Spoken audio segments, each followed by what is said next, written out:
오늘 우리에게 주시는 하나님 말씀 함께 봅니다. 오늘 우리에게 주시는 하나님 말씀은 시편 8편 6절부터 9절입니다. 그러면 다 함께 읽습니다.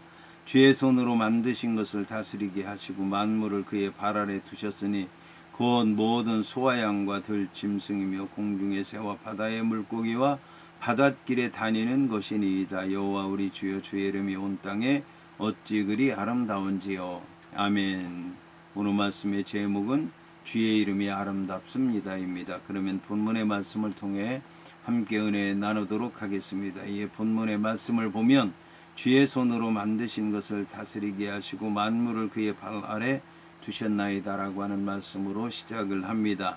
앞선 3절이 주의 손가락으로라고 하는 말씀으로 표현해서 하나님의 창조 사역이 섬세하다고 하는 것을 표현했다면, 본문은 주의 손으로라고 하는 말씀을 통해서 하나님께서 능력으로 다스리고 계시다라고 하는 것을 강조하고 있습니다. 손에 해당하는 히브리어 야드라고 하는 말은 구약에서 힘과 권능과 권세와 통치를 상징적으로 나타내는 단어입니다. 하나님께서는 말씀으로 천지를 창조하셨지만 본문에서는 하나님의 창조 사역 가운데 나타난 하나님의 권능을 창조하기 위해서 손이라고 하는 표현을 사용한 것입니다. 한편 하나님께서는 자신의 권능으로 창조하신 피조물을 인간의 발 아래 두셨습니다. 고대 근동 사회에서 누구의 발 아래 둔다라고 하는 것은 이제 완전한 지배권을 의미하는 것입니다. 이처럼 하나님의 창조 섭리로 말미암아 인간이 만물에 대해서 통치권을 갖게 됐고 영광을 받게 됐고 존귀하게 된 것입니다. 한편 본문은 창세기 1장 28절에 땅을 정복하라고 하는 말씀과 유사한 표현이라고 할 수가 있습니다. 왕에게는 백성이 종속되어 있는 것처럼 하나님은 인간에게 만물에 대한 통치권을 주심으로써 만물을 인간에게 종속시키신 것입니다. 그러나 이와 같은 인간의 지배권은 인간의 부패와 타락으로 말미암아 상실하게 됐습니다. 하지만 예수 그리스도에 의해서 이와 같은 지배권은 회복이 되게 된 것입니다. 마태복음 28장에 보게 되면 예수님께서 고난받으시고 십자가에 달려 죽으심으로 모든 죄인들의 죄를 용서하시고 부활하심으로 말미암아 모든 것을 새롭게 하시고 또 이 하늘과 땅과 바다의 모든 지배권을 얻게 됐으며 예수 그리스도의 사도들에게 능력을 허락하셨던 것을 볼 수가 있습니다. 이어서 본문은 곧 모든 소와 양과 들 짐승이니다라고 말씀을 하고 있습니다. 앞선 6절에서 다윗은 여호와께서 자신의 창조하신 만물을 인간의 발 아래 두고 다스리게 하셨다고 노래하였습니다. 이제 7절과 8절에서 다윗의 하나님 여호와께서 인간에게 맡기고 위임하신 통치의 대상으로 허락하신 것들이 무엇인가를 밝히고 있습니다. 그 가운데서 특히 생물들을 하나하나 나열을 하고 있습니다. 본문의 소와 양에 해당하는 히브리어 알라핌이라고 하는 말은 본래 인간에게 봉사할 수 있는 수소들을 의미합니다. 그러나 여기서는 모든이라고 하는 말이 붙어 있기 때문에 수소만을 가리키는 말이 아니라 모든 가축들을 의미한다고 볼 수가 있습니다. 본문의 들 짐승은 분명히 집 안에 있는 가축뿐만 아니라 들에 있는 짐승들까지도 인간의 지배권 아래에 있다는 것을 강조하는 말입니다. 이처럼 하나님께서는 창조의 마지막 날 자신의 형상대로 지으신 인간에게 복을 주시고 생육하고 번성하며 땅에 충만할 것을 명령하셨을 뿐만 아니라 땅을 정복하고 하늘과 바다와 땅에 있는 모든 생명체들을 다스릴 수 있는 권한을 주셨습니다. 본절 8절과 이어지는 8절에서 다윗은 바로 이러한 하나님께서 주신 복과 명령을 상기하면서 피조물을 인간에게 위임하신 여호와의 은혜를 찬양하고 있는 것입니다. 본문과 관련해서 창세기 1장 28절을 보면 생육하고 번성하여 땅에 충만하라, 땅을 정복하라, 바다의 고기와 공중의 새와 땅에 움직이는 모든 생물을 다스리라고 말씀하고 있습니다. 이러한 하나님의 통치권에 관한 위임에 따라서 오늘 우리에게도 만물에 대한 통치권이 주어져 있다는 것을 알 수가 있습니다.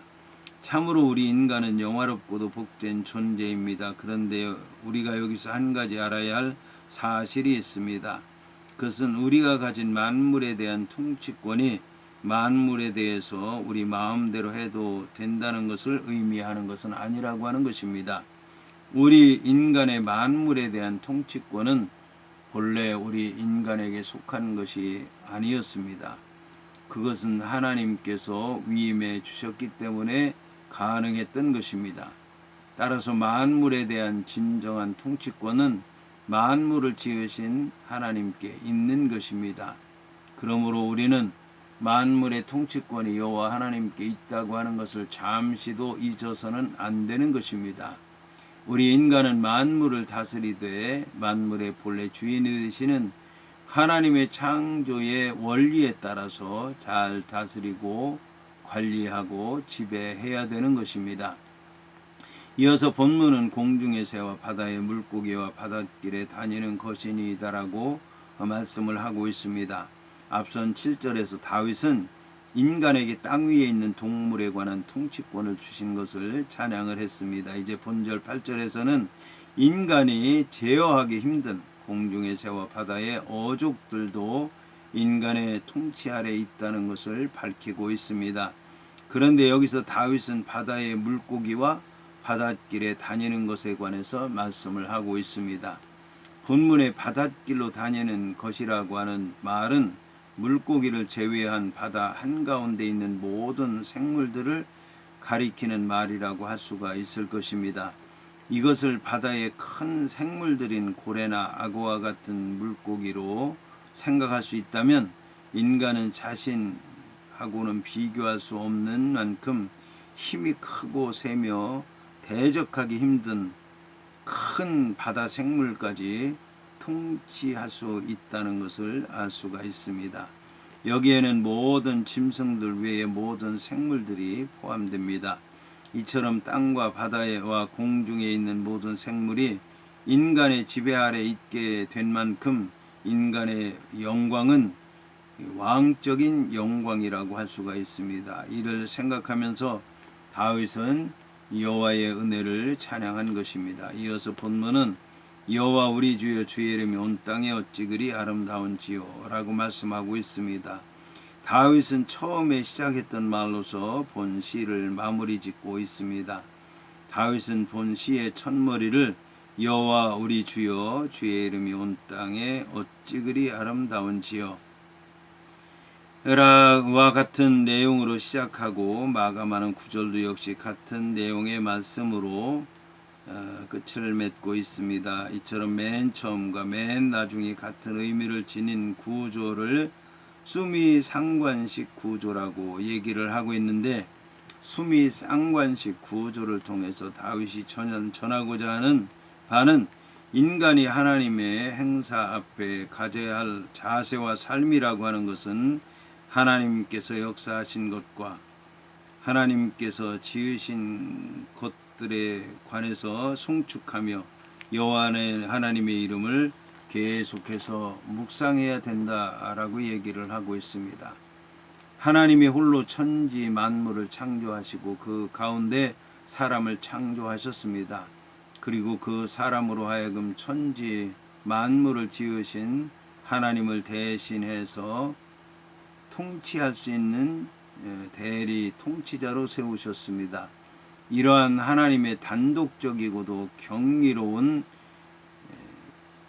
행사 앞에 시인은 처음부터 끝까지 감탄하고 있으며 하나님의 놀랍고 아름다운 이름을 송축하고 있습니다.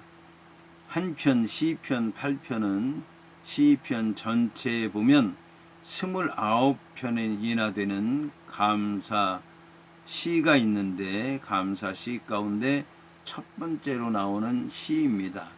여기서 다윗은 하나님께서 지으신 하늘과 땅과 바다를 바라보면서 하나님께서 지으신 피조 세계에 펼쳐진 하나님의 영광과 권능을 마음껏 찬양하며 이러한 자연을 인간에게 다스리도록 위임하신 하나님의 은혜를 찬양한 것입니다. 이처럼 다윗은 자연 만물을 통해서 하나님을 보고 그 가운데 인간이 어떠한 위치에 있는지 확인하는 뛰어난 통찰력을 가진 탁월한 시인이었습니다. 우리 역시 자연을 바라보면서 하나님의 창조주로서의 권능과 영광을 발견하며 더 나아가 창조의 최고의 걸작품인 인간의 본분인 하나님의 영광을 높이며 찬양하는 일에 게으르지 않는 복된 인생이 되어야겠습니다. 한편 후렴구에서 다윗은 주의 이름을 찬송하고 있습니다. 이러한 우리 주여라고 하는 고백으로 미루어 보아서 시편 8편은 이스라엘 공동체에 의해서 암송된 것으로 보여집니다. 이 시를 개인적으로 노래했다고 하더라도 시인은 이스라엘 공동체의 한 회원으로서 노래하였을 것입니다. 여기서 본 시의 저자인 다윗은 여호와를 가리켜서 주에 해당하는 아도나이라고 부르는데, 이처럼 아도나이라고 부르는 것은 하나님께서 왕이라고 하는 것을 강조하는 말이고 하나님의 위대하심과 능력을 나타내는 이름이기도 합니다.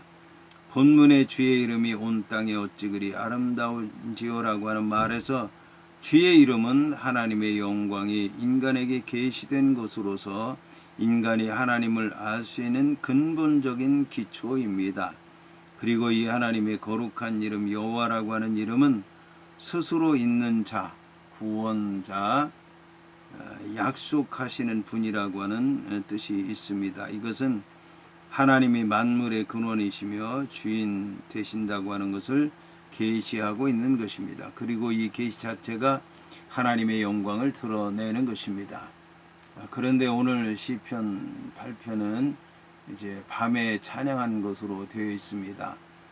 오늘 말씀을 보게 되면 해는 나오지 않고 달과 별들이 나오기 때문입니다. 그런데 놀라운 것은 다윗이라고 하는 사람이 낮에 해가 비치는 데서 만물을 바라보면서 아름답다고 찬양한 것이 아니라 이제 한밤에 달과 별들을 보면서 낮에 자신이 보았던 것들을 떠올리면서 회상하면서 하나님의 은혜를 기억하면서 찬양했다라고 하는 것입니다. 그렇기 때문에 이 시편 8편의 말씀은 밤에 찬양한 것이기도 하고 인생을 노래한 것이라고 얘기할 수도 있을 것입니다. 밤은 인생의 황혼기를 얘기할 수 있는데 인생의 황혼기는 자신의 지난날의 삶을 돌아보면서 인간적으로 고생하고 힘들었고 어려웠던 기억들도 있겠지만 그 어둡고 캄캄하고 불행했던 가운데서도 여호와 하나님께서 함께 하셔서 은혜를 베푸셨던 것을 회상하면서 감사하면서 하나님 앞에 영광을 돌리는 말씀으로 생각할 수도 있는 것입니다. 여기서 이제 놀라운 것은 오늘 성경에서 강조하고 있는 것이 여호와 하나님의 이름이라고 하는 것입니다. 이러한 여호와의 이름만 불러도 구원을 받는다는 것입니다. 여호와의 이름만 불러도 은혜를 받는다는 것입니다. 여호와의 이름만 불러도 복을 받는다라고 하는 것입니다. 그런데 이러한 말씀을 듣는 우리는 얼마나 복된 사람들입니까? 이 말씀을 통해서 우리가 얼마나 복된 사람들인지 다시 한번 돌아봐야 되겠습니다. 그래서 여호와 하나님의 말씀을 듣는 데서 그치지 말고 또 듣고 은혜 받고 여호와 하나님을 찬양하는 데서 그쳐서는 안 될 것 같습니다. 이에 더 나아가서 지금도 여호와 하나님을 모르고 또 그 말씀을 듣지 않고 그 여호와 하나님을 믿는다고 하면서도 안악함 가운데서 고백하지 못하고 찬양하지 못하고 증거하지 못하는 이들이 있다면 그들로 하여금 받아들이도록 하고 믿도록 하고 입을 벌려 찬양할 수 있도록 해야 될 줄로 믿습니다.